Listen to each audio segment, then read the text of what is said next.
opinion ko dyan is yung impeachment, kung yan ay nakakabuti sa bayan, kung yan ay nakaka-address sa mga problema na kinakarap natin bansa, maganda sana, no? Yan, priority talaga natin yan. Kung it will further divide the nation, then sana huwag na lang. Oh, kung yan ay magkakaroon na pagkawatak-watak dahil dyan, sana huwag na lang. Pero andyan yan eh. Wala tayong magawa. May-file na. So the process should go on as expected. Sir, do you think na makaka-apekto din yun sa standing po ninyo sa kampanya, yung mga kilala na alay ni Vice President Sara? Hindi naman kasi fix naman talaga yun.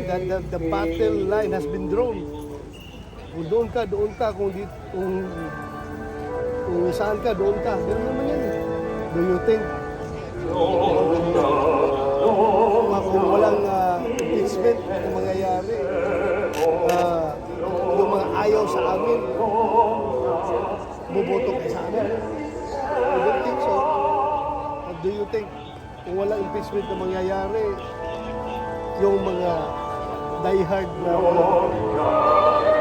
Duterte votes, kukuha rin ng kabila? I don't think so. Andyan na eh. Kung sino bumoto sa'yo, sino ayaw bumoto sa'yo, nandun na. But sir, satisfied ka dun sa stand mo sa survey? Sa? Sa survey. Are you satisfied with your stand? Sige, I may be satisfied or I may not be satisfied, but hintayin na lang natin yung resulta ng elections. At least may guide ka dyan sa survey na yan. Kung kailangan mo mag-step up, you have to step up based doon sa survey. Guide mo lang yun. Sir, anong plano nyo po this campaign? Paano kayo mag-step up na? Paano nyo nakikita na mapapataas yung may ranking nyo sa survey? Ano yung pinaka-strategy nyo? Kung pwede mag-house to house, kung pwede magbahay-bahay, lahat ng sanay mo tayo sa tukhang, di ba?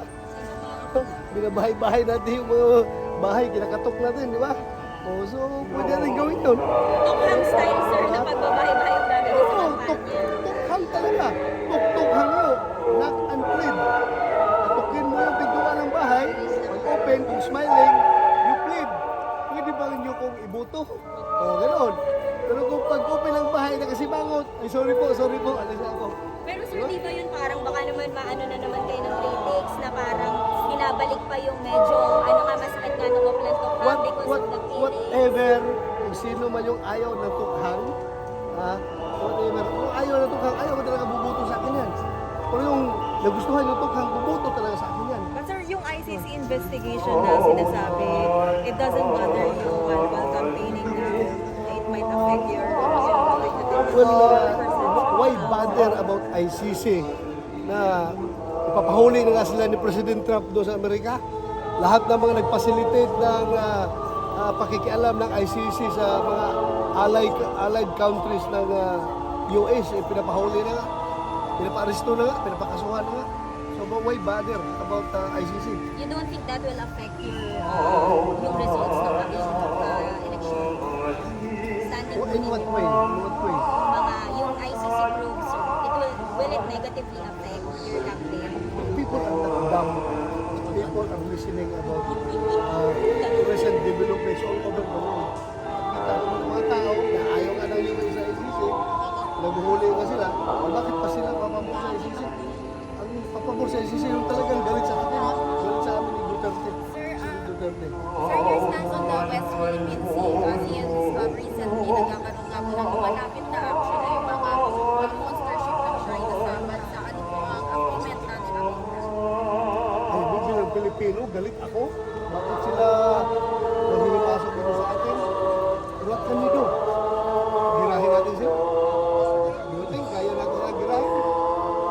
Ang Pilipino, masakit sa atin. I should shout. China, get out! Get out! Umalis kayo dito sa aming bayan. Hindi namin kayo kailangan. Nagbubulo kayo dito. Umayas kayo. Pero pag ako'y barili ng China,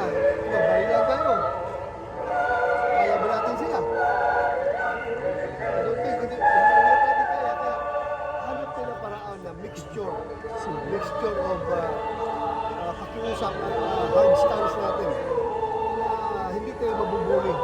Yun ang dapat gawin natin. Hindi yung puro lang yung salita na hindi naman natin kaya. Pag tayo ay binubuli, iyak na lang tayo. So, bilang Pilipino, masakit sa akin yung mga ginagawa nila. Hindi talaga po dapat yan. Ay, dapat po ba nahigpitan pa po natin ang national defense? Ang national defense po, do you have any suggestions para higpitan po ang national defense?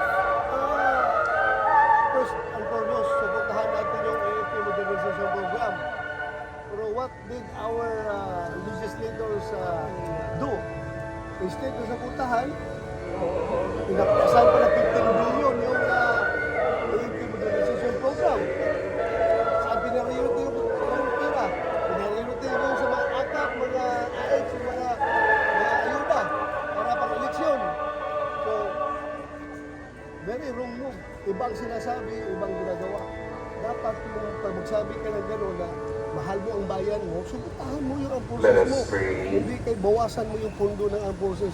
Grant us, O merciful God, Thank you, sir. protection in our weakness, that we who keep Kuhanin natin ang the peace of the Immaculate Mother of God, may with the help of her intercession rise out from our iniquities to our Lord Jesus Christ, your Son, who lives and reigns with you in the unity of the Holy Spirit, God, forever and ever. Amen. Please be seated.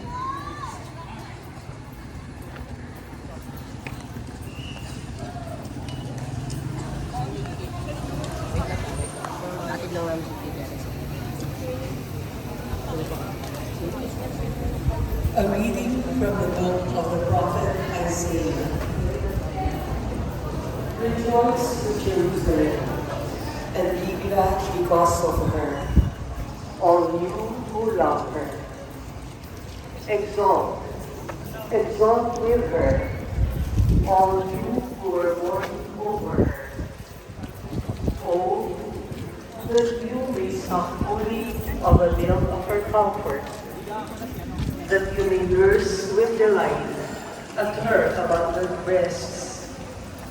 For thus says the Lord, lo, I will spread prosperity over her like a river, and the wealth of the nations like an overflowing torrent.